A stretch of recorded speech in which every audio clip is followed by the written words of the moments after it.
আল্লাহর নবী বলছে আমার উম্মত জাহান্নামটা আমি যেমন দেখছি, যদি তোমাদেরকে বলতাম আর বুঝাইতাম তো তোমরা আর জীবনে কোনোদিন হাসতা না, জীবনে আর কোনোদিন স্ত্রীর সাথে রাত্র কাটাইতা, জীবনে কোনোদিন জনপদে থাকতা না, বরং জঙ্গলে আর পাহাড়ে গিয়ে আশ্রয় নিতা, আর 24 ঘন্টা শুধু কান্তা জাহান্নামের ভয়ে।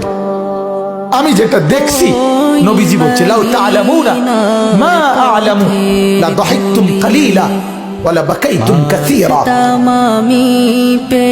আজ আপনারা আল্লাহর নবী এটা পর্যন্ত হাদিসে বলছে, হাদিসের মধ্যে মিশকাতে কথা আছে, কোন মানুষের লাশ যখন লাশের খাটিয়ায় করে নাফরমান ওই লোকের লাশ যখন কবরস্থানের দিকে নিয়ে যায়, আল্লাহর নবী বলছে এই পরিমাণ চিৎকার করে ওই নাফরমান, যদি কেউ পৃথিবীর কোন মানুষ জীবিত এই চিৎকার শুনতো, আল্লাহর নবী বলেন তাহলে পৃথিবীর কোন মানুষ আর কারো লাশ কবরস্থানে নিয়ে যাইতো না, দাফন করতো না, আর খাটের মধ্যে কান্দে লইতো না, বরং ভাবতো এমন চিৎকার শোনা সম্ভব না।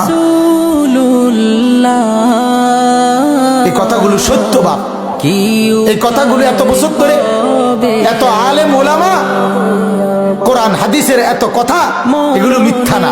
কি বলে? এগুলো গল্প, এগুলো গল্প বলেন।